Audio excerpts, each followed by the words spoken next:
buenas tardes, amigos y amigas.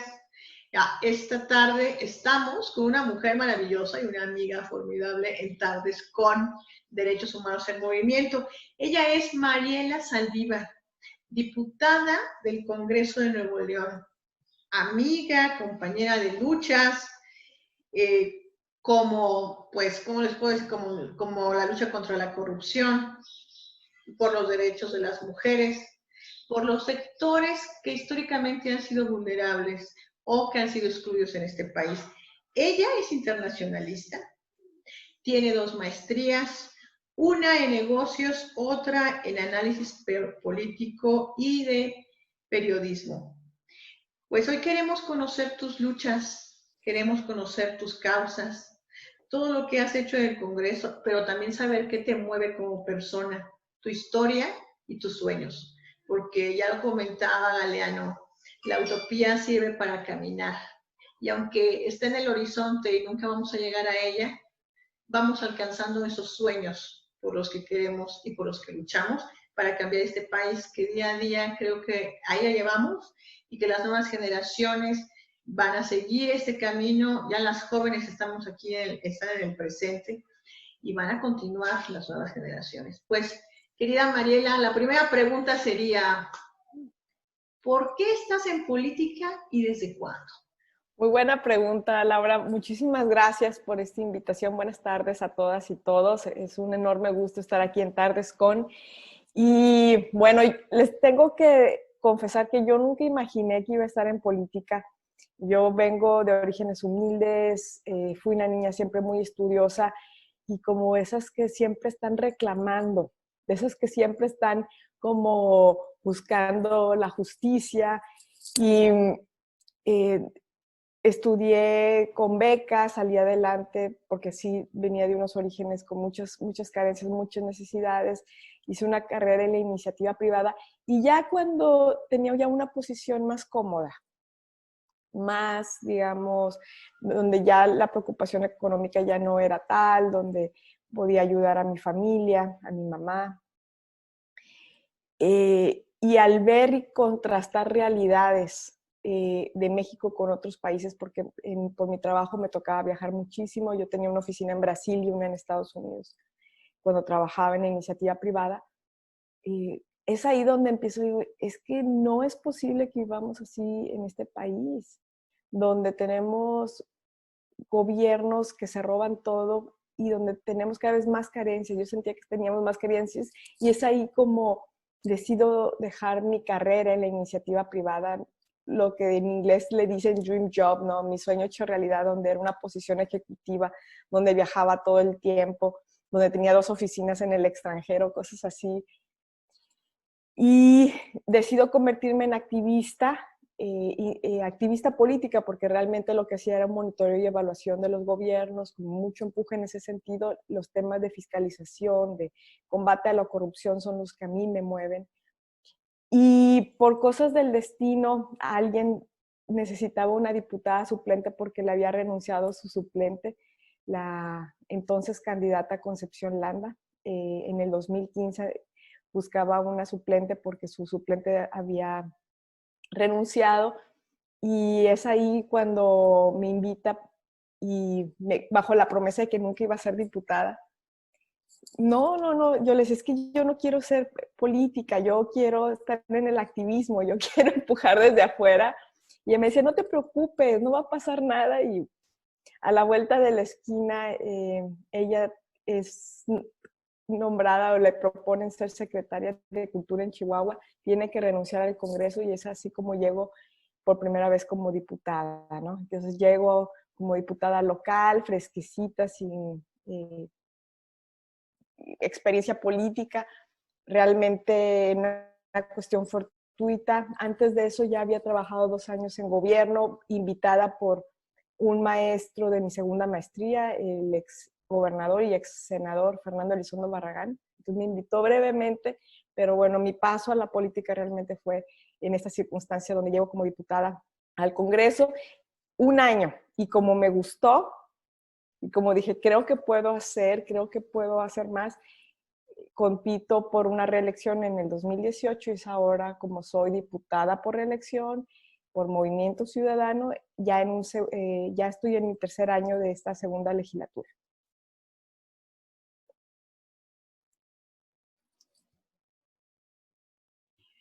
Excelente, pues has despegado con el pie derecho, porque has hecho muchísimas cosas. Yo no me imaginé que tuvieras tan poquito, pero qué padre. Es que creo que eso es lo más importante, ¿no? Que las personas que hemos sido activistas, que nos han movido todas estas causas y que tenemos una cosa en común tú y yo. Yo estudié una especialización en Derecho Fiscal y en Finanzas Públicas y ven dónde estoy también. Pero bueno, vamos a continuar. Y una de las cosas de los temas que más has trabajado precisamente es la fiscalización y la lucha contra la corrupción. Uno de los primeros temas y además desde antes como activista. Cuéntanos cuáles han sido tus propuestas. Desde tu perspectiva, ¿hemos avanzado o no? ¿Y qué herramientas le propones a la ciudadanía para poder combatirla? Muy bien. Es muy simple, Laura. Realmente, cuando yo trabajé en la iniciativa privada, en la empresa General Electric, es una empresa grandísima a nivel internacional que compra empresas, o sea, digamos, plantas en México y en otros países latinoamericanos y las convierte en su cultura organizacional donde el principal valor es la integridad. O sea, sí era una empresa que quería hacer dinero, obviamente, pero que tenía fuertes reglas de integridad. Eso significa, por ejemplo, se prohibía la discriminación en todas sus formas, ni siquiera podías decir sobrenombres, todo eso era penado, o sea, tenías que tratar con respeto a las personas y también es una empresa muy estricta en el manejo del dinero, de las finanzas, de los impuestos, como que cuidan mucho su reputación.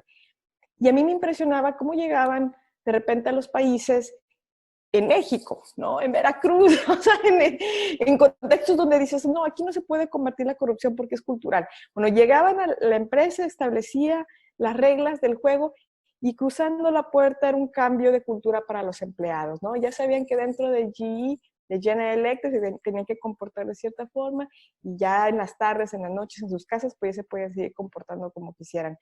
Entonces, para mí, ¿qué quería hacer? ¿Cuáles fueron sido mis propuestas? Pues que adaptemos estas mejores prácticas, que simplemente seguir las reglas para el manejo de los recursos, para el manejo de las organizaciones, para que seamos eficientes, porque sí se puede. O sea, no estamos condenados a vivir en la injusticia, ni en la corrupción, ¿no? Ni en la impunidad. Sí se puede, si simplemente cumplimos con las reglas. Y sí se puede si tenemos instituciones fuertes. Entonces, todas mis propuestas, digamos, de iniciativas, bueno, la mayor parte de ellas están enfocadas a fortalecer los mecanismos de transparencia, de publicidad, de rendición de cuentas, de evaluación del desempeño, de designaciones públicas, porque no solamente es así como que las reglas de la administración, sino los perfiles que llegan.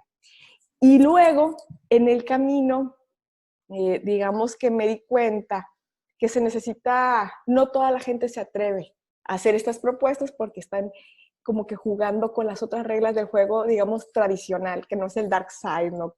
Como se maneja la política tradicional. Y yo seguía con mis ideas porque en mi experiencia sí se puede trabajar de manera recta, de manera honrada. Y me di cuenta que al tomar estas posiciones que ellos dicen muy extremistas, poco ortodoxas, ¿no? De repente había temas de los que nadie se quería pronunciar, que eran tan, digamos, difíciles de manejar ante la opinión pública, que simplemente no querían un debate, una discusión. Y yo decía, pero es que si tú revisas la Constitución es muy claro, esto es lo que se debe de hacer, esto es a lo que tenemos derecho. Y es así como que poco a poco, digamos que en el debate, me he dado a conocer por los temas de defensa de los derechos humanos. O sea, ha sido más bien una cuestión de entender con claridad qué se debe de hacer y qué no, y tener un poco la valentía o la insensatez, como me dicen, es que es muy insensata. Le digo, no, bueno, quizás un poco. Digo, pero se tiene que hacer porque si nadie levanta la voz, estamos condenados a seguir los mismos ciclos. de abuso, y para mí todo tiene que ver con esta parte de ser injusto, de corromper y de seguir perpetuando estos ciclos que dañan tanto a la sociedad y que causan tanto sufrimiento a millones de personas. Ok, muy bien. Bueno, pues entonces una de las herramientas es que sí utilicemos el sistema de acceso a la información. Uno de los grandes problemas, por ejemplo, en los institutos de las mujeres, para ya empezar a entrar al tema de objeción de conciencia, del PIN parental y todas tus luchas, ha sido la discrecionalidad. Muchos de estos institutos están liderados por mujeres que no tienen el perfil. Eso es terrible, ¿no? O no tienen, por ejemplo, no son activistas, no son de la sociedad civil, y que la curva de aprendizaje es muy lenta. Entonces eso también nos ha dañado. Y una de las, yo creo que de los avances más fuertes que ha habido en este país ha sido precisamente al acceso a la información, a la transparencia. Pero como ciudadanos y ciudadanas tenemos que usarlo. Sí. Tenemos que aprender a usarlo. ¿Ahí qué recomiendas para las personas que quieren acceder a toda esta información? Ah, muy bien. Bueno, oye, en la primera pregunta me dijiste, ¿y qué recomiendas a las personas hacer? Levantar la voz, compartir y difundir la información, y que todos los temas que vemos raros, irregulares, se conviertan en temas públicos, ¿no? De amplia publicidad. Es la única manera de parar así las injusticias, o que ya no sean tan cínicos en hacerlas, porque también es así como que ir acotando las malas prácticas. En el caso de la transparencia es indispensable que haya acceso a la información, porque si no tienes eso, no vas a poder establecer un criterio, no vas a tener bases para hacer un contraste. Ahora, Laura, tengo que confesar que aquí en Nuevo León tenemos retrocesos en materia de transparencia. Uno de mis primeros trabajos cuando yo dejé la iniciativa privada fue en organizaciones civiles que medían el desempeño de los gobiernos. Y eso fue en el 2012, hace 8 años. Teníamos mejores portales de transparencia, teníamos mejor rendición de cuentas de los entes públicos. Yo veo ahorita con mucha tristeza que se opacan y es prácticamente imposible encontrar un contrato de un ente público. Es prácticamente imposible. O sea, tienes que navegar y hacer 20 clics y encuentras 2 o 3 y no encuentras todos los que está usando realmente el ente gubernamental cuando están obligados. Entonces, veo retrocesos en parte porque la gente no lo capitalizó, no lo ha defendido, y en parte porque los congresos como Nuevo León se han puesto muy listos y han nombrado a personas, como tú bien comentas, Laura, que no tienen los perfiles idóneos, que realmente están ahí para defender a colores, a partidos, a cotos de poder, a padrinos, y no hacer su función. O sea, aquí en la COTAI, la Comisión Estatal de Transparencia y Acceso a la Información Pública en Nuevo León, a pesar de que en los periódicos salen todos los días de que los partidos políticos no han transparentado en qué se gastan el dinero, y el Congreso no publica nada, y periodicazos, la COTAI sale a defender a los partidos, diciendo, no, es que es la pandemia, y por eso en todo el 2020 no han publicado nada. Oye, el Congreso no publica, no, lo que pasa es que la ley no es muy clara y por eso no los podemos obligar. O sea, un nivel de complicidad, pero tiene que ver en parte, y esto es así como que lo que cierro, con que los ciudadanos no conocen qué hacen los diputados, no saben que somos quienes nombramos, las diputadas y los diputados, a todas estas posiciones en los organismos autónomos, que son las que obligan y vigilan que los gobiernos cumplan.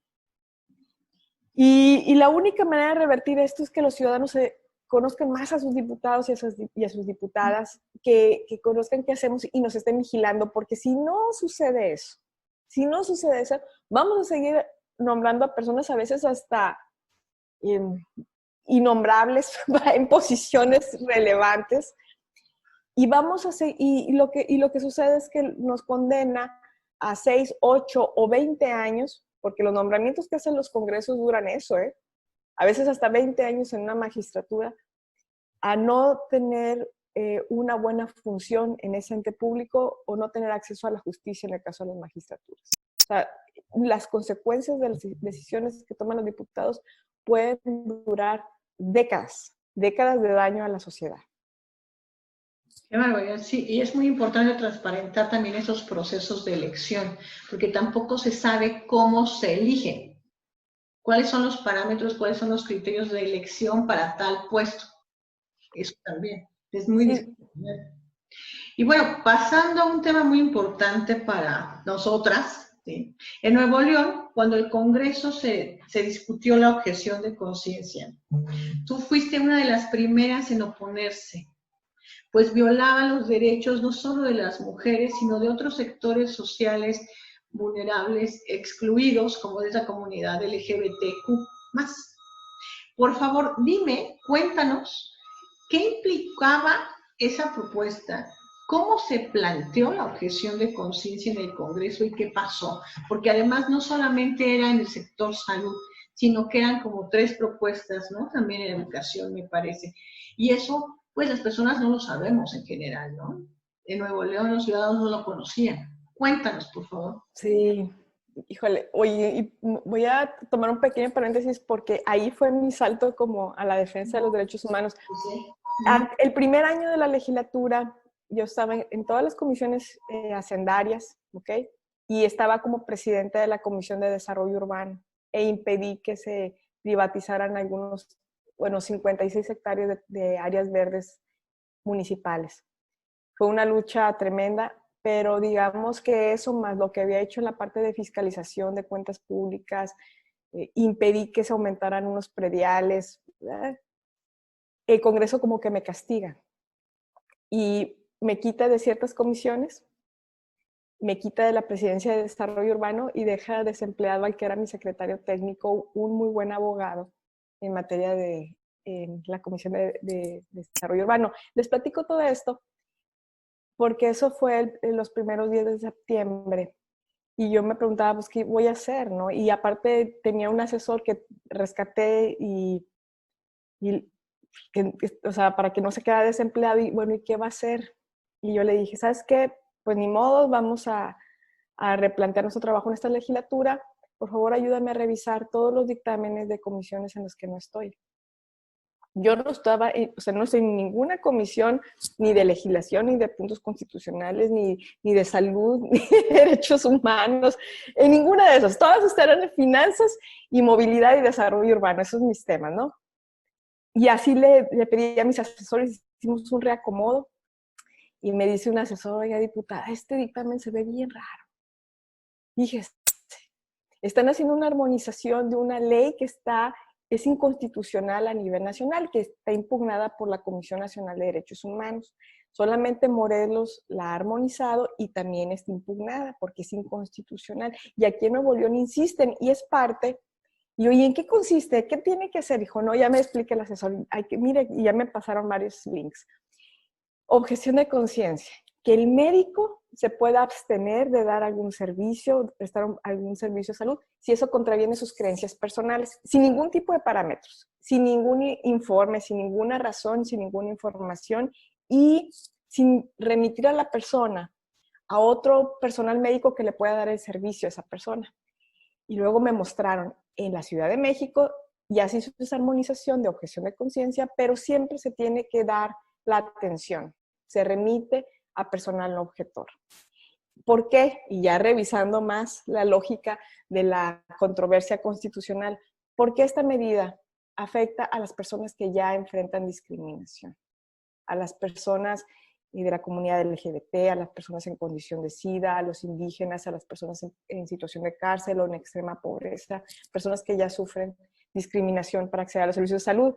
Me pongo a hacer un poco más de investigación y en Nuevo León, siendo uno de los estados con mayores índices de discriminación en el país, ya tenemos organizaciones que defienden a las personas en condición de SIDA, ¿no? Y de la población LGBT para pelear, para acceder a servicios de salud sin objeción de conciencia.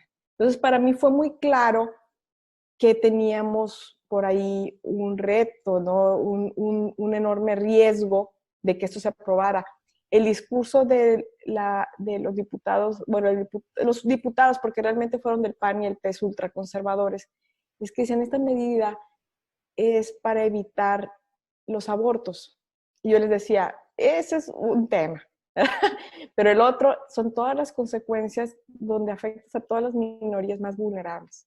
Se los traté de decir, pues, en privado 1000 veces, Laura, al presidente de la comisión, a los promotores, de la visión que yo veía, porque hay otra diputada del Partido Verde que ella sí defendió el punto de vista del aborto, ¿no? De que, oye, si no se lo quieres practicar tú, alguien más. En Nuevo León, como quiera, el aborto es penado, pero se permite en caso de violación o peligro de vida de la madre o malformación congénita. Entonces, solamente con esas excepciones. Y yo le decía a mi compañera del Verde, es que esto va mucho más allá. Va mucho más allá y empecé a hacer un poco más de investigación. Para no hacerles el cuento más largo. Se hizo el debate en tribuna, se lo dije 1000 veces con ejemplos, citando a las organizaciones que ya se dedican a defender el acceso a la salud para grupos vulnerables que tenemos en Nuevo León, porque en Nuevo León discriminamos a muchos sectores. Y no lo entendieron. Pero algunos periodistas tomaron la nota del debate que hubo en tribuna, de las postales que habíamos hecho en redes sociales, y lanzaron la noticia a nivel nacional. Fue Reporte Índigo, de hecho, el que lo hizo.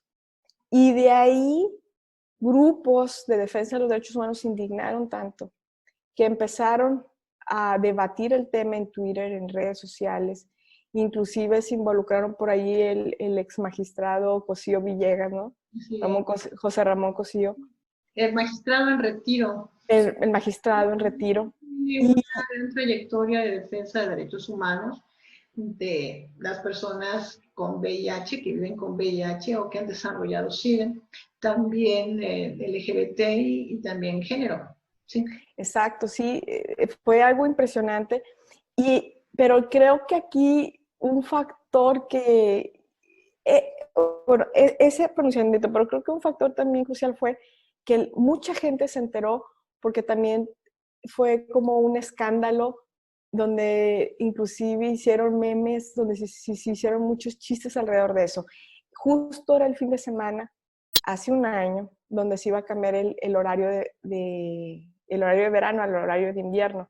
Y había una publicidad que decía, si estás en el país, no olvides retrasar tu reloj 1 hora, pero si estás en Nuevo León, 200 años, porque ya le van a evitar, no van a restringir los servicios de salud para todas las personas que somos diferentes, ¿no? Sí. Entonces, eso, y yo les platico todo esto a nivel taller porque es anecdótico, pero es la primera vez que desde la minoría, cuando nadie apoyaba el debate, nada más al principio éramos 2 diputadas y reconociendo el trabajo de la diputada del Verde, y ya luego éramos un grupito de 4 o 5, no crean que éramos muchas y muchos. Pero gracias a esta visibilidad que se dio a nivel nacional y que se subió la gente al debate, logramos que a pesar de que el Congreso lo aprobó, hubiera un veto del gobernador. Y como fuimos escándalo nacional, no, pero escándalo de chiste, de burla, no se han atrevido a seguir con las otras objeciones de conciencia, porque la intención de este diputado diputado del PES y diputada del PAN era que aplicar la objeción de conciencia para que no se dieran servicios médicos y también para que en el registro civil los jueces no pudieran casar a personas del mismo sexo y obviamente que se pudieran abstener de cualquier trámite en el servicio civil, ¿no? En el registro civil, si eso contravenía sus creencias, y también lo quieren llevar al tema de educación con el PIN parental. Sí, no, fue terrible, pero qué bueno que se vetó, pero pues continúa y esta controversia constitucional se resuelta y se tendría que cambiar desde el nivel nacional. Y bueno, ya pasamos al siguiente, el PIN parental, que además nos agarró en plena pandemia, ¿no? O entrando a la pandemia. Yo recuerdo, entrando casi, que pues tú luchaste y lucharon muchas otras mujeres, tanto de sociedad civil en Nuevo León y compañeras de ruta en Movimiento Ciudadano en todo el país, porque estaba la propuesta del PIN parental en Nuevo León y que no pasara en el Congreso de Nuevo León, como sí pasó en Aguascalientes, ¿no? Desgraciadamente. Pero todo esto que se hizo, cuéntanos estas alianzas que se hicieron, porque viste este gran salto que tú misma dijiste, ¿no? Fue como que te cerraron la puerta en los temas que eran tus temas y saltas a la defensa de los derechos humanos del Congreso y la sociedad civil organizada te conoce. Empieza a ver en aliada. De todos Sí. los sectores, porque es obviamente las mujeres, las feministas, también las organizaciones de VIH, me consta, que conozco bastantes, de salud, ¿sí? De todo, de derechos humanos empiezan a buscar. Sí, ha sido un camino bonito. Sí, esas alianzas que empezaste con sociedad civil y que después nos sumamos muchísimas contigo, ¿no? Desde los diferentes sectores y diferentes trincheras que estábamos, y también con Iraís y con Anabel, Jessica, Claudia, en fin, ¿no? Estuvimos ahí, dale y dale en redes sociales. Sí, son dos experiencias muy buenas porque han sido dos ocasiones en las que se ha podido detener en Nuevo León el avance de dos medidas antiderechos, pero la presión ha venido desde afuera, ¿no? En el caso de la objeción de conciencia fue tal el escándalo que el gobernador mejor dio el veto. Y en el caso del PIN parental, el PIN parental, en enero, el diputado del PES ingresó esta iniciativa para hacer bueno, hace una iniciativa para cambiar la ley de educación, donde los padres pueden vetar algún contenido con el que no estén de acuerdo para todos sus hijos menores de edad. Es importante decirlo, de kinder hasta bachillerato, o sea, todos los menores de edad. Si el padre o madre no está, o el tutor o la tutora no estaba de acuerdo con el contenido, si contravenía sus creencias. Y eso se le llamaba PIN parental. Y tenían que preguntar al padre familia de cualquier contenido, porque dice la iniciativa, cualquier contenido, con énfasis aquellos en contenido sexual. Y ya le ingresa y todos decimos, está loco. Pero sucede en el mes de marzo, y fíjate, Laura, aprovecharon, a mí me invitó el gobierno de los Estados Unidos a un curso de liderazgo contra la corrupción y no estaba en esa sesión. Y en esa sesión aprovechan a hacer una reforma constitucional en primera vuelta, donde están armonizando la reforma que se hizo a nivel nacional de educación, y este diputado levanta la mano en la discusión y dice, hay que agregar algo. Un enunciado y medio que viene de la Declaración Universal de los Derechos Humanos. En su artículo dice que se le reconocerá el derecho preferente de los padres a escoger la educación de sus hijos. Viene en la Declaración de los Derechos Humanos, es algo muy bueno. ¿Cómo ven si lo agregamos? Sí, hurra, vamos a agregarlo. Y se vota por unanimidad en primera vuelta. ¿Ok?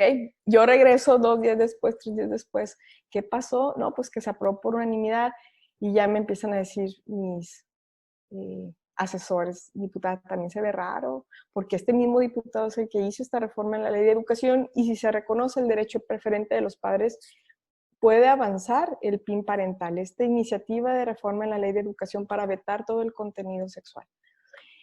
Primero, Laura, yo les quiero decir que antes de, porque se dice, ay, hubo muchas alianzas, y, o sea, esa es la parte bonita, pero lo más, digamos, crítico fue cómo lo explicas, porque si tú le preguntas a un padre de familia, a una madre de familia, oye, ¿quisieras tener el derecho preferente? Pues claro, yo el derecho preferente, yo educo a mis hijos son míos, y se avientan este rollo de que no te metas con mis hijos, ¿no? Todo este rollo ultraconservador que parece que tiene una lógica. ¿Cómo explicas que esto daña? Primero, es inconstitucional, porque pones una supremacía de los papás sobre el Estado laico, y que dañas a la educación, a la formación del niño, ¿no? Dañas el interés superior de la niñez, o sea, no va a tener acceso a una educación sexual laica, universal, básica, gratuita. Basada en evidencias, esto es muy importante, basadas en evidencias científicas, y que además es una cuestión muy engañosa desde mi punto de vista, es como un sofisma, pues. Es decir algo, pero cuando ya tienes todo este derecho en la Constitución, o sea, nadie está diciendo que no lo tienes como padre, pero el Estado también tiene la obligación de brindar educación básica basada en evidencia científica. Exactamente. Y que al final, o sea, no se dan cuenta de que los padres y las madres, muchos no tienen esta comunicación en confianza con los niños, las niñas y los jóvenes y las jovencitas para hablar de estos temas. Y que el cerrar estos canales de educación básica, ¿qué va a hacer? Que volteen y que se informen en otro lado, que es mucho más dañino, que los expones inclusive. Yo me puse a leer e investigar, porque a mí eso es lo que a mí me gusta, leer e investigar.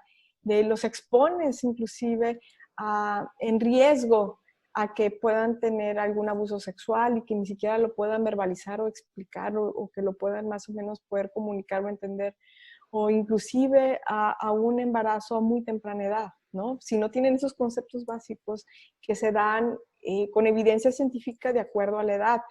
Y luego, o sea, entonces para mí fue un reto porque en un estado tan conservador, ¿cómo les dices a los papás que no? ¿Cómo les dices que esto daña más de lo que querías? Y ya una vez que con el equipo de trabajo tuvimos una claridad que esto tenía que girar alrededor del debate al derecho a la educación sexual. No a que los papás tengan la educación de los hijos, sino a educación sexual. Y que lo pudimos explicar con esa claridad, ya quedó claro cómo nos podíamos vincular. Buscamos organizaciones, a universidades, buscamos a defensores y defensoras de los derechos humanos, buscamos a los sindicatos de maestros, porque decíamos, a ver, maestros, ¿cómo le vas a hacer para implementarlo? ¿Cuántos grupos vas a tener? ¿Cómo le vas a hacer para segregar a los niños que no tengan lo del PIN parental?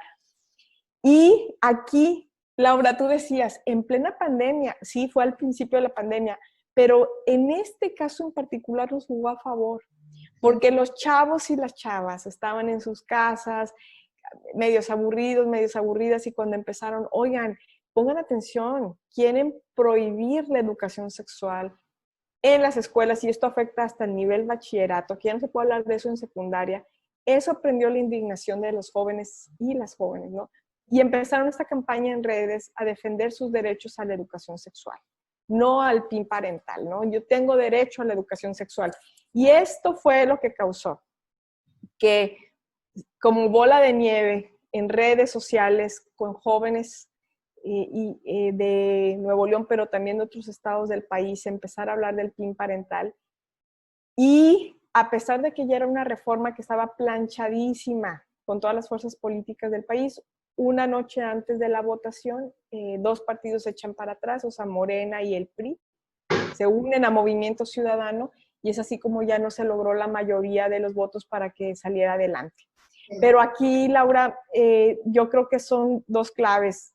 Es el bajar los temas de defensa de los derechos humanos, ¿no? Pero a un lenguaje que cualquiera pueda conectar y entender para indignarse, y compartirlo con amplios sectores de la población para que sea la presión desde fuera del Congreso la que evite que avance este tipo de medidas. En Aguascalientes se dio porque nadie se enteró, porque nadie vinculó lo que esto iba a causar, ¿no? Y el daño que iba a dar realmente a la sociedad. Sí, no, tienes toda la razón. Bueno, pero todas estas causas, todas estas luchas en las que se ha avanzado y en lo que no se ha habido retroceso, pues obviamente han tenido costos, y han tenido costos fuertes. En la política, para todas las mujeres, muchas veces es un ambiente duro e incluso hostil. Y mi pregunta es, ¿tú has sufrido violencia política dentro del Congreso por tus luchas? Sí. Pues es que es lo primero que buscan hacer. Yo creo que me apasiono de los temas porque me creo realmente papel de diputada y busco siempre, si ya, digo, a lo mejor ya ven así como que un patrón de investigar, identificar cuál es el deber ser y empujar eso sin importar un poco qué es lo que piensa el público, porque hay veces que tienes que ir en contra de las voces de las mayorías, y también sin importar el interés de ciertos sectores que tienen mucho poder en ciertas manos muy concentradas, en sectores muy particulares. Si yo me detuviera a pensar en eso, realmente no levantaría la voz. Y por eso no pongo atención en esto que piensan a veces las mayorías o en los intereses que tienen ciertas personas, sino en el deber ser. Dicho lo anterior, cuando una persona sí está en el Congreso, Laura, ¿cómo la paras? Porque no entiende razones, en el sentido de lo siguiente. al principio se acercaban conmigo a decirme de qué necesitas, cómo te ayudo, es que no quiero que hagas esto, no quiero que lo digas en tribuna. Tus condiciones económicas en el Congreso pueden mejorar sustancialmente. Bárbaros. Una vez hasta sí investigaron que yo tenía retrasada la hipoteca 2 meses y me decían, Mariela, ¿no tienes que vivir así? Y yo, pues, ¿cómo te enteras que tengo mis pagos, no? No, nosotros te podemos ayudar. Y nada más que te acerques a platicar. Y yo decía, pero qué increíble, o sea, que creen que así se arreglan las cosas. Y cuando no aceptas ningún tipo de esas aproximaciones, ¿no? O que te dicen, oye, yo te puedo hacer presidenta de tal comisión, y que dices, no, prefiero que mejor hagas las cosas bien. Pues cuando se acaban las cosas por las buenas, vienen por las malas, ¿no? Y empieza la guerra sucia, donde empiezan a tratarte de menoscabar, de denostar, diciendo, inventando. Primero diciendo que hay un hombre detrás de ti, ¿no? Que es el que te da órdenes. Aquí inventaban que mi maestro, el que fue mi maestro en la maestría, el ex senador, decía, no, es que ella sigue la línea, es el alfil de ese caballero, ¿no? Y luego te inventan novios, inventan, no, es que ella es novia de no sé qué funcionario y por eso actúa y se queja de tal manera. Pero ahí no se detienen. A mí me llegaron a tomar fotografías y videos en lugares públicos, los subían en redes con mis supuestos novios, porque pues soy soltera. Y las cosas fueron avanzando, donde decían tweets, donde decían de que yo, cosas muy vulgares, donde me equiparaban inclusive con animales, me decían, esta hiena, esta perra, esta promiscua, al punto que un día empecé a recibir llamadas a mi celular, así, en la noche, muy insistentes, de números desconocidos que yo no... Y eran así como que decenas de llamadas perdidas a la 1 de la mañana, a las 3 de la mañana, a las 11 de la noche. Y en una de esas que contesté, me dijeron, sí, habla Mariela, hablo para preguntar por servicios. Y yo, ¿cómo que servicios? ¿De qué estás hablando? Y me colgaron.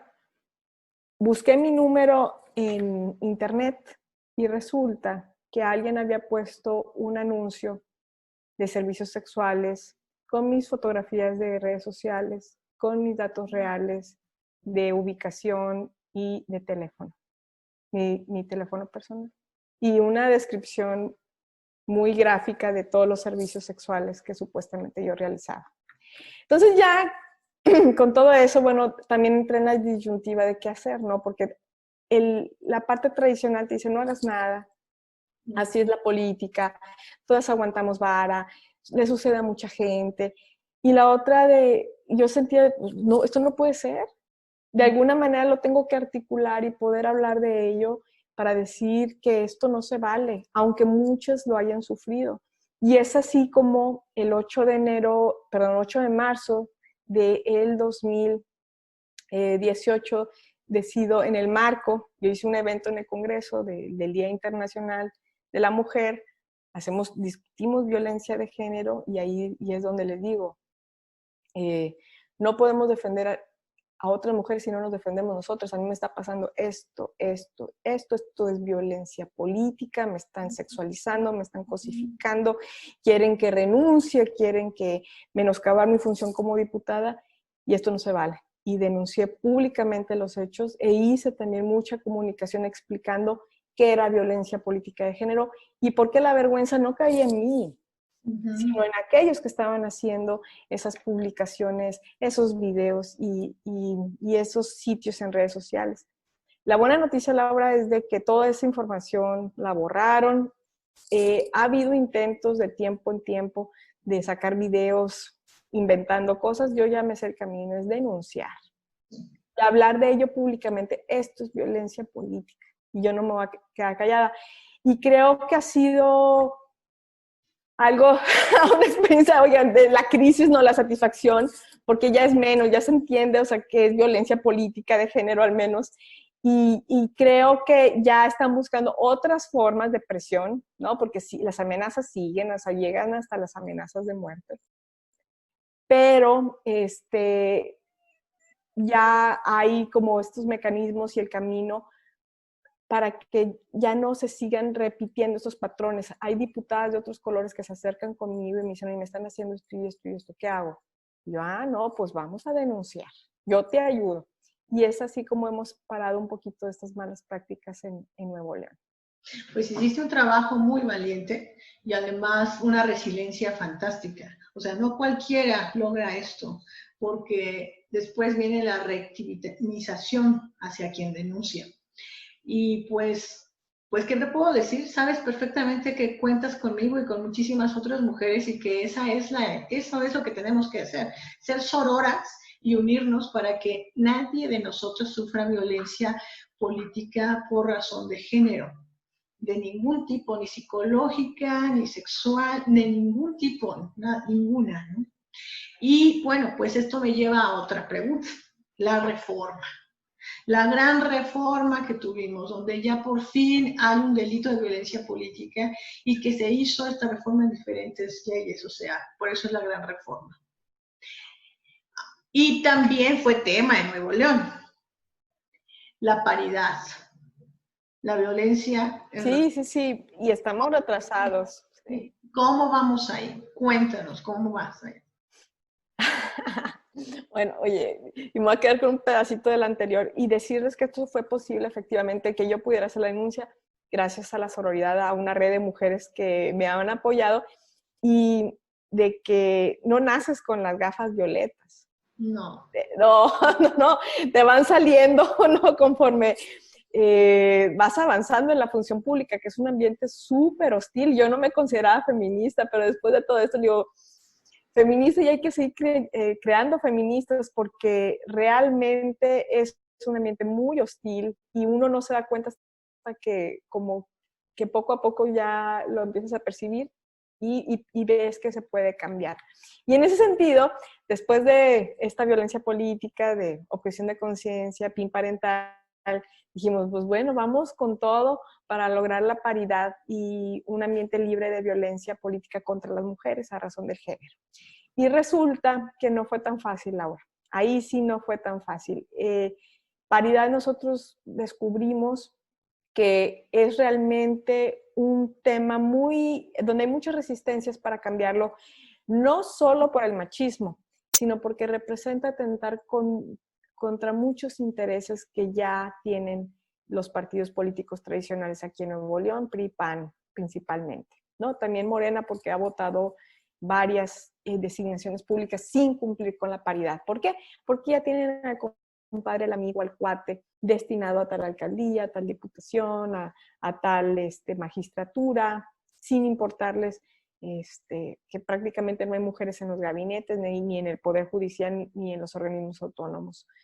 En Nuevo León, cuando salieron las reformas a nivel nacional, ¿no? De violencia política y de paridad, quisimos unirnos las organizaciones civiles, los colectivos, a empujar al Congreso y no logramos sacar las reformas. Ahorita todavía hicimos una primera vuelta de reforma constitucional en materia de paridad, pero viene Mocha dosificando la paridad de manera terrible en el Poder Judicial y en los organismos autónomos. No logramos sacar la paridad para los temas electorales. Afortunadamente, Movimiento Ciudadano a nivel nacional promovió un juicio electoral contra Nuevo León por la omisión legislativa y gracias a eso hay una resolución del tribunal obligando al Congreso para que legisle, cosa que todavía no hace, pero también indicándole a la Comisión Estatal de Derechos Electoral, Comisión Estatal Electoral, que lanzara los lineamientos de paridad de manera supletoria en caso de que el Congreso no hiciera su reforma, ¿verdad? Que siguiera con esta omisión legislativa, cosa que ya se concretó ayer y vamos a tener un proceso electoral en el 2021 que garantice la paridad. Y en materia de violencia política, también la Comisión Estatal Electoral sacó algunos lineamientos, algunos protocolos. Sin embargo, en Nuevo León no se armonizaron las leyes, solamente se logró reformar la ley de responsabilidades de servidores públicos, de responsabilidades administrativas, perdón, para reconocer, digamos, la violencia política a razón de género, digamos, hecha por algún servidor público, pero no en sí para proteger a las mujeres en un proceso electoral. O sea, la violencia política puede venir de muchos lados, ¿no? Es como a mí, ¿cómo les demuestro que el sitio porno que me abrieron, ¿no? Lo hizo un funcionario, un servidor público, ¿no?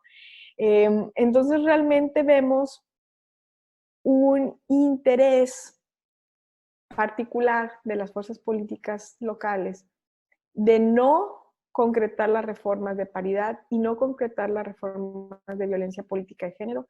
Hay actoras, hay mujeres con altas posibilidades de llegar inclusive a la gubernatura y que tienen un buen récord como alcaldesas, que podrían seguir escalando. No sé si estos son ataques dirigidos a ellas, pero son ataques dirigidos a todas, porque buscan cerrar estas puertas para el acceso, ¿no?, a posiciones de toma de decisiones, y algunas muy graves, Laura. Por ejemplo, las del Poder Judicial. Aquí las magistraturas son por 20 años. Tenemos solamente 3 mujeres titulares, digo, porque hay como que algunas interinas, pero son 3 de 16 magistraturas. Y aún así, el Congreso de Nuevo León estaba procesando en los nombramientos de 4 magistraturas más, todas hombres. Nosotras creemos que parte de que no quieren armonizar la paridad en nuestra Constitución es para no abrir este espacio que obligue al Poder Judicial a tener magistradas mujeres. Y bueno, esto nos habla de que tenemos que reinventarnos de alguna manera, tenemos que encontrar el camino como lo encontramos con objeción de conciencia y PIN parental. O sea, no solamente es unirnos desde las organizaciones civiles, también tenemos que articular un discurso que ayude a elevar el nivel de indignación de la población en general, y todavía no hemos encontrado esa forma. Hay un amplio sector de la población que no entiende la importancia de la paridad como un paso previo para lograr una igualdad sustantiva entre hombres y mujeres. Sí, que eso es muy grave porque es tocar precisamente la médula del poder, de querer acceder al poder. ¿Cómo vamos a dejar que las mujeres estén en igualdad de condiciones con nosotros para compartir el poder? Y obviamente no lo quieren compartir. Entonces todavía tenemos un camino muy largo por andar, pero yo sí creo muy importante que reconozcamos estos avances que a lo mejor pues muchas personas los verán pequeños, pero que han sido grandes luchas para poder cambiar y para poder seguir adelante, y que eso nos da esperanza. Mujeres como tú en el Congreso, mujeres jóvenes como Iraís también, y que estamos ahí en diferentes trincheras, las activistas, las defensoras de derechos humanos, en los partidos políticos, en las organizaciones, en el Poder Judicial, y que tenemos que ser sororas todas, ¿no? Y ver por todas.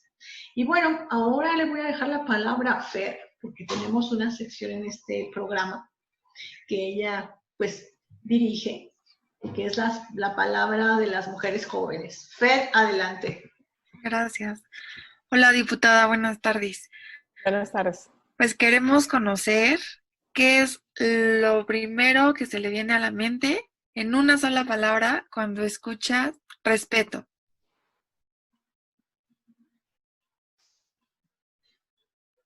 Lo mínimo. Libertad. Posibilidades. Derechos humanos. Crucial. Educación sexual. Indispensable. Paridad. Justicia. Ciudadanía. Clave. Justicia.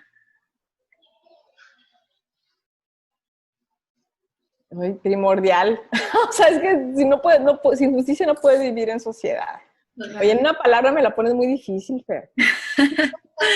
Y por último, cultura de paz.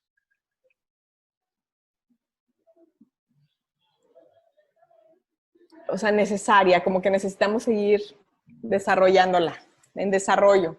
Perfecto, muchísimas gracias. Y todo el mundo ya nos dice que le tienen que en esta sección por una palabra. Sí.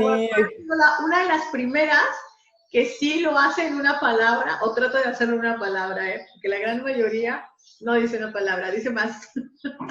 Sí, es que es difícil, pero bueno, buen ejercicio porque cómo explicar la imagen mental, ¿no? En una palabra. Muy bien, muchas gracias, Fer. Y bueno, yo voy a tomar esto de cultura de paz, porque para aquella cultura de paz se necesita cambiar parámetros, y estamos hablando de violencia. Y en México y en el mundo, pues creo que nos pintamos solos los seres humanos para ser violentos unos con otros, entre todas las personas hay violencia. Pero estamos a 42 años, mañana se celebran los 42 años de la matanza de Tlatelolco, que fue la respuesta de un gobierno represor a un movimiento estudiantil legítimo. 2 de octubre no se olvida.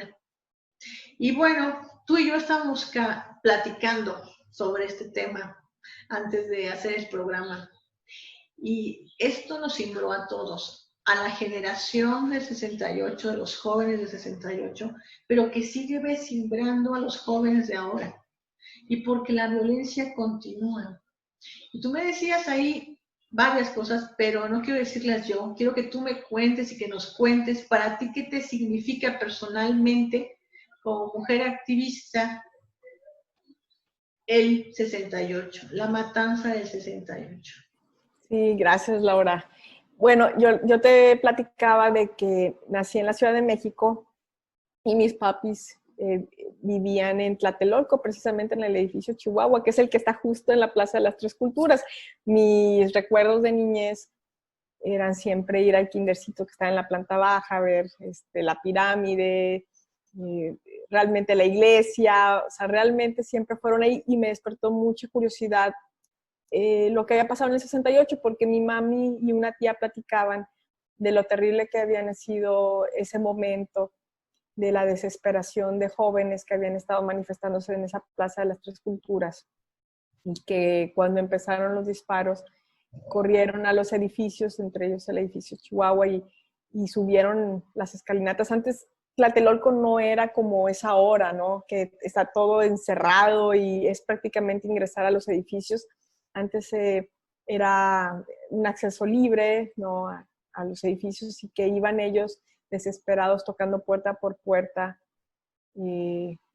buscando un resguardo porque estaban corriendo por su vida. Una manifestación que era simplemente de ideas, de posiciones, de reclamo, se convirtió en una lucha por la vida, ¿no? Cómo tener esta persecución a razón de las ideas. Entonces, para mí tiene un significado especial, digo, no solamente porque viví ahí nací, sino porque creo que por encima de todo, nunca vamos a avanzar como sociedad si no tenemos la capacidad de escuchar y de canalizar toda esa indignación en una manera de transformación y no a través de tratar del control y de callar.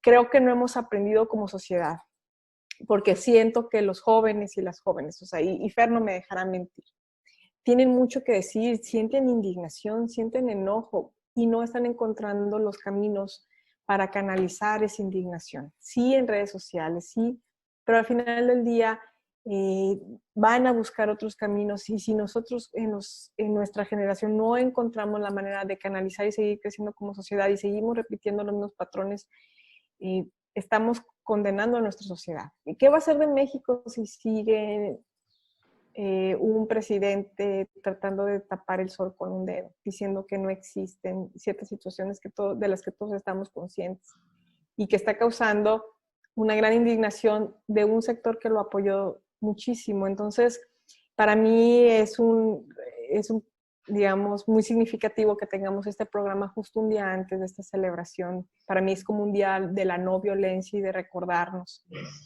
que tenemos que levantar la voz, que el no hacerlo atenta también contra nuestra vida. Y que nosotros, ahora que tenemos una responsabilidad mayor en los entes gubernamentales, debemos de encontrar el camino para canalizar toda esa energía. Porque si no, siento que estamos, aunque no lo percibamos, a un punto de volver a repetir la historia. O sea, siento que no se percibe, pensemos que estamos viviendo en un ambiente con mayor libertad y no es así.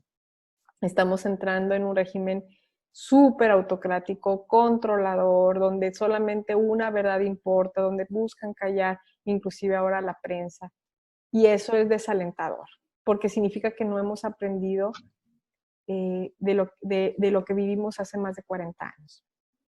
Sí, es cierto, y que continúa la violencia. Además, el 2 de octubre para México, pues no se olvida por la matanza de Tlatelolco, pero también es el Día Internacional de la No Violencia. Y tenemos otros hechos terribles en México. Está Acteal, está Tlatlaya, están los 43 de Ayotzinapa, que acaba de cumplir 6 años. Están todos los feminicidios en este país, que cada vez aumentan más. Están también los transfeminicidios, y que aquí yo sí quiero hacer un reconocimiento directamente contigo, Mariela, porque leí el reportaje de La Razón, en donde también me entrevistan a mí. Y tú diste una declaración precisamente y alzaste la voz en contra de los transfeminicidios, en contra de los crímenes de odio. Y tenemos todo esto que es terrible, pero que no podemos, como tú bien lo dices, dejarlo pasar y creer que estamos nosotros en una burbuja, porque no es así. Todas estamos en riesgo, todos estamos en riesgo, y tenemos que cambiar, que México recupere esta memoria histórica que muchas veces es tan corta. Sí, y sobre todo reconocernos que lo más sano es vivir en una sociedad plural de pleno respeto a los demás. O sea, tan fácil. O sea, lo que debe de importar al final del día es que seas una persona honorable, que seas en el sentido de que cumples con la ley, de que pagas tus impuestos, de que respetas a los demás, de que vives, ¿no? En una convivencia sana, legal, y no contra todos los demás estereotipos que yo siento que de alguna manera hay esta reacción ultraconservadora que busca callar, ¿no? Esos avances que se han tenido y que se ha hecho más cruda. En ese artículo de La Razón, que les recomendamos que lean el artículo de La Razón, yo hacía una reflexión al final sobre cómo hay un manejo electoral de estos temas. Ahorita, este año, en Nuevo León y en otros estados que estamos en procesos electorales, es extremadamente difícil hablar de cualquier tema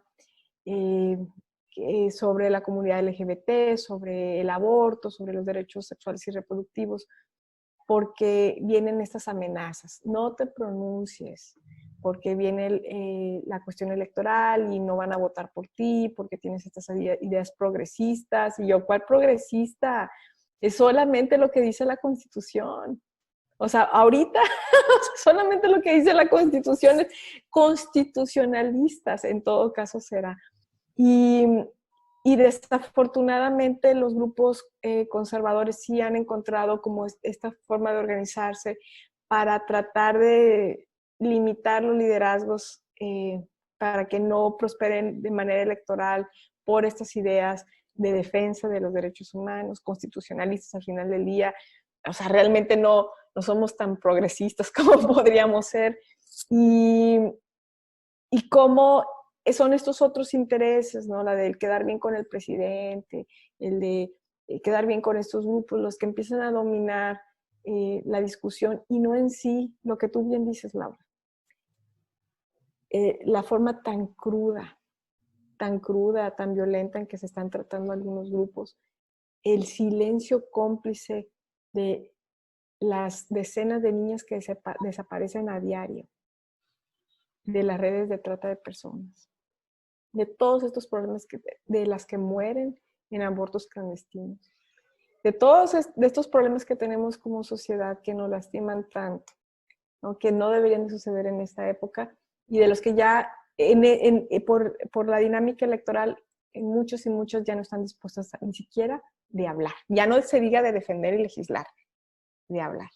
Es un fenómeno tremendo, pero de alguna manera debemos de articular un mejor discurso a aquellos que creemos en la defensa de los derechos humanos, neutral para que no nos sigan apabullando y controlando este discurso ultraconservador que trata de cerrar los espacios. Sí, bueno, eso me lleva a una otra pregunta más y bueno, y a otra sorpresa de mi parte, porque de verdad ayer estaba viendo tu Twitter y tu Facebook y tú no has dejado de tener contacto con la comunidad. Ahorita lo que acabas de decir tiene que ver. Si queremos construir esta paz, si queremos una educación de paz, una cultura de respeto a los derechos humanos, desde la paz y con una reconciliación entre unos y otros, entre unas y otras, entre todos nosotros y nosotras y nosotres. Tenemos que hablar, tenemos que dialogar y tenemos que escuchar y ver las propuestas. Entonces, tú has escuchado a la comunidad. De hecho, te presentan proyectos la ciudadanía, las personas. Este espacio me parece muy interesante porque lo estás haciendo cada semana. Y hasta pones, si tú tienes un proyecto, dímelo, yo lo voy a escuchar y además lo llevas al Congreso. ¿Cómo surgió esta iniciativa de participación ciudadana tuya, de que la gente participe contigo, que esté en el Congreso contigo, que hable a través de ti? Fíjate que yo les platicaba y así regresamos al inicio, ¿no? Yo no quería ser diputada, porque para mí los diputados y las diputadas eran lo peor lo peor de la clase política, de los entes de gobierno, los más corruptos, los más cochinos. En muchos casos sí creo que tuve la razón, pero hay excepciones, ¿no? Entonces yo decía, bueno, ¿qué clase de diputada quiero ser? Pues la que yo quería cuando era activista, alguien que transparentara todas sus cuentas, alguien que no tuviera miedo de hablar de los temas, alguien que siempre diera la voz, que contestara personalmente sus mensajes, que garantizara este derecho de petición. Oye, si me escriben, pues yo les tengo que responder y que me escuche, o sea, que no se vuelvan en estos, porque yo sentía como que se convierte, y bueno, y sí es cierto, ¿eh? Algunos se convierten en mis reyes y en mis reinas, ¿no? En tan pronto suben, y me dice Fer que sí, ¿no? Cuando suben a la función pública y cambian su estilo de vida y dije, no, yo quiero tener el mismo estilo de vida, quiero ir al mandado, quiero ir a la tintorería, quiero que la gente me reconozca por seguir viviendo igual y creo que lo lograron en esos 3 años, pero es un poco de disciplina, Laura y Fer, o sea, yo les digo, primero que no me llamen diputada, que me hablen por mi nombre, Mariela, a todas las personas que conozco, a mi equipo de trabajo, separo horas del calendario de la semana, porque los calendarios de los políticos se llenan rapidísimo, entonces siempre programo horas para tener audiencias con ciudadanos, separo la mitad de los jueves y la mitad de los viernes, y trato de honrar mi palabra en ese sentido y atender a todos y a todos los que me buscan. Sobre la paz, efectivamente, en algunos casos sí he tenido que tener, o sea, mucha tolerancia. He recibido a todas las personas que me piden cita, a todas, aunque me hayan atacado o denostado públicamente. Hay algunos pseudoactivistas para mí, porque no son para mí activistas, pero que de repente nos han maltratado mucho y aún a ellos los he recibido, porque son ciudadanos, ciudadanas al final del día y tienen un derecho constitucional que se llama derecho de petición y ese se otorga, te caiga bien o te caiga mal, siempre y cuando se dirigen a ti lo hagan con respeto, ¿no?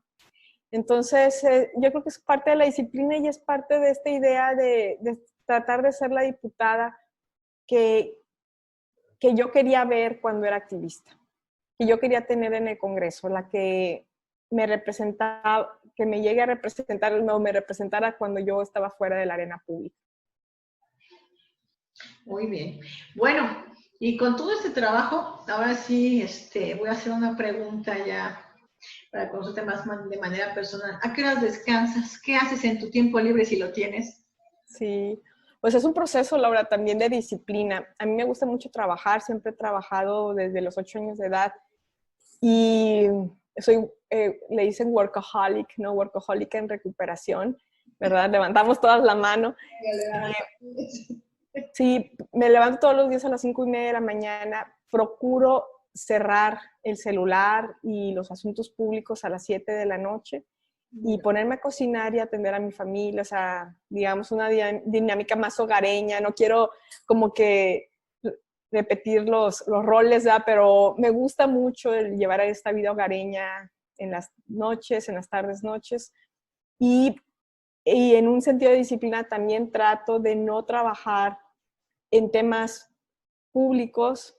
Obviamente siempre hay trabajo en casa, con la familia, la mitad de los sábados y el domingo. Me desconecto, procuro no andar en cosas de grilla ni nada, porque es sano, llevo una vida espiritual, y me gusta la meditación, me gusta la oración. Es la única manera de sobrevivir con cierta salud en el Congreso.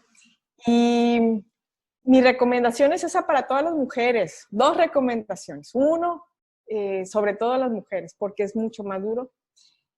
Siempre encontrar estas redes de apoyo, de acercarse con las que saben más de los temas y que te pueden orientar. Y ahí sirvas el reconocimiento para Laura. Laura, yo no lo dije en su momento, pero fue una de las personas que más me ayudó en el tema del PIN parental, con esta red, con Claudia Trujillo, con Marta Tagle, con Patricia Mercado, ¿no? Estas grandes, porque en el camino te entran también muchas dudas, y es importante siempre esta mentoría de aquellas mujeres que conocen los temas, que ya han pasado por ahí y que también te ayudan a verlo desde otra perspectiva. Entonces, muchas gracias, Laura. Y esa construcción de redes ha sido fundamental para sobrevivir en el ambiente público. Son esta red, por ejemplo, con Chalanda, con María Elena Chapa, por ejemplo, en la red Paridad, pues fue como el que me impulsó para poner la denuncia y seguir avanzando en este ambiente tan hostil. Y la segunda recomendación, aparte de construir estas redes de apoyo con mujeronas, ¿no? Es el tener esta disciplina de poner límites al trabajo. De repente como que tratamos de alcanzar muchísimas cosas y tener tiempo para nosotras, para nuestro desarrollo espiritual, para nuestro desarrollo personal, para descansar la mente, es importantísimo. Para mí es lo más importante, porque si no estás bien tú, no puedes servir a la sociedad, o sea, como en una máxima expresión. Entonces, sí recomendarles que se pongan estos límites y como dice Laura, que haya tiempo para descansar, ¿no? Sobre todo de los temas públicos y regresar a lo verdaderamente importante y a lo que uno es realmente. Bueno, y bueno, tú lees mucho, investigas mucho, así que mi otra pregunta sería, ¿cuál es dinos uno de tus libros favoritos y por qué habría que leer a ese autor? Oye, buena pregunta. Vas a decir, tengo muchos, pero bueno, 1, 2 pues máximo, para que no sufras tanto. Pues es que, y no estoy ni siquiera segura quién es el autor. Estoy ahorita llevando un libro que se llama Un curso de milagros, que es una lección diaria para ir avanzando hacia un camino. Se me hace que es un libro que todos tenemos que practicar alguna vez en la vida, que nos llega en algún momento. Es un autocurso de cambiar las percepciones. Híjole, todos los que tienen que ver también con meditación Kadampa. Son diferentes autores, pero creo que también, no sé, a mí me han gustado mucho El camino a la abundancia y la iluminación, meditación en tiempos modernos, son buenos libros.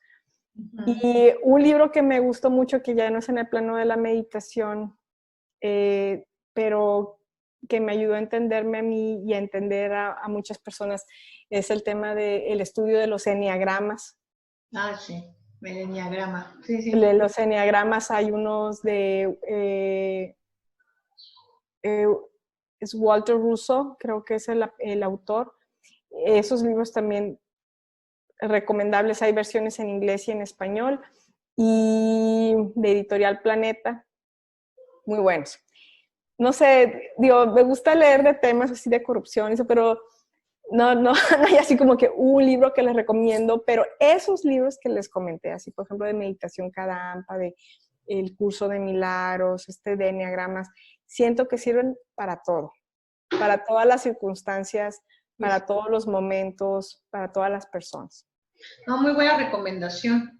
Y la siguiente pregunta es, ¿a qué personaje admiras y por qué? ¿Vivo o muerto? Sí.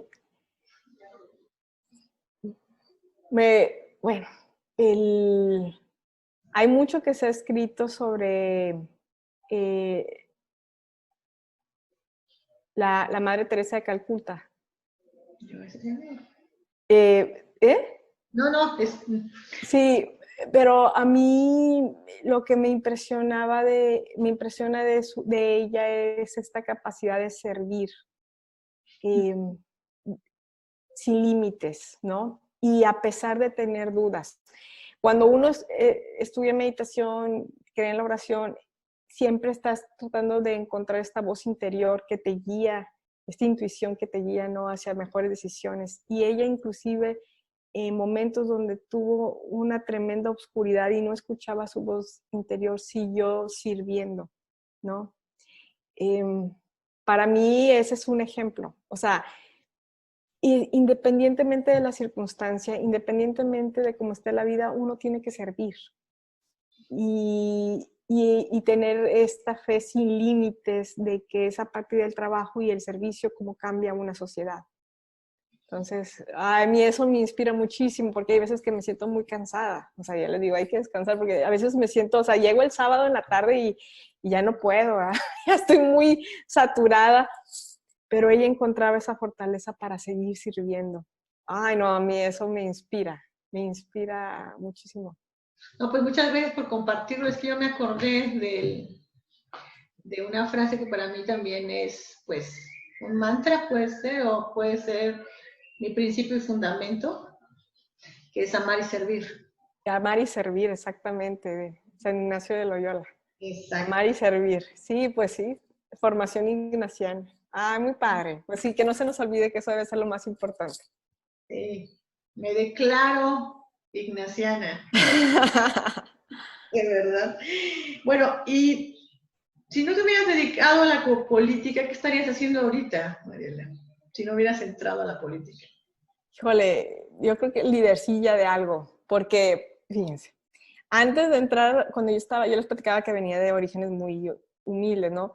Trabajaba en un mercadito, en un tiradito de ropa, en una pulga, ayudándole a mi mamá, y ya desde ahí organizábamos las cuotas y cosas así, ¿no? Y luego en la iniciativa privada, bueno, en el TEC, bueno, en la universidad fui líder estudiantil en grupos estudiantiles y luego en la iniciativa privada teníamos estos grupos de mujeres para empujar a que más mujeres ocuparan posiciones ejecutivas importantes en la empresa, que se le llamaba el GE Whitman Network, donde buscábamos. Entonces, en algo, tratando de cambiar las cosas y mejorarlas, quizás en otra trinchera, ¿verdad? Pero eso siempre ha sido como mi constante desde que era niña, ¿no? De tratar de cambiar y mejorar y creer, como tú decías al principio en esta reflexión de Galeano, ¿no? De tener una idea, aunque todo te diga lo contrario de que las cosas pueden cambiar y pueden ser mejor. Sí, no, tienes toda la razón, el respeto a los demás, el servir, que es la función pública y que en eso se debe de basar, en beneficio de todos, ¿no? ¿Y cómo te ves en 10 años?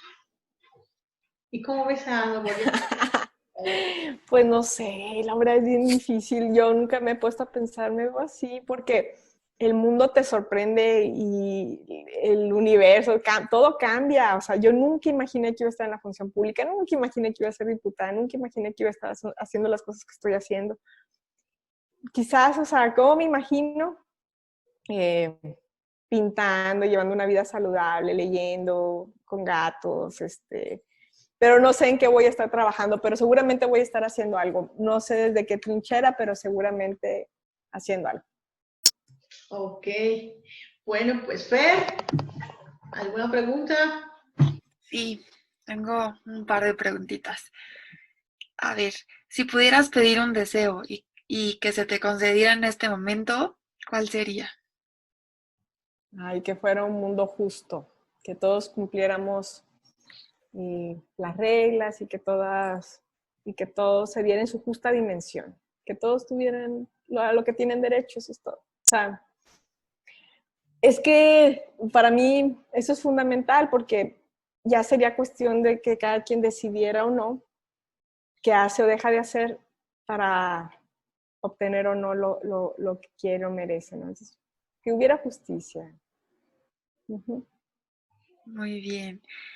Y otra vez, a ver, en una sola palabra, define a Mariela Saldívar.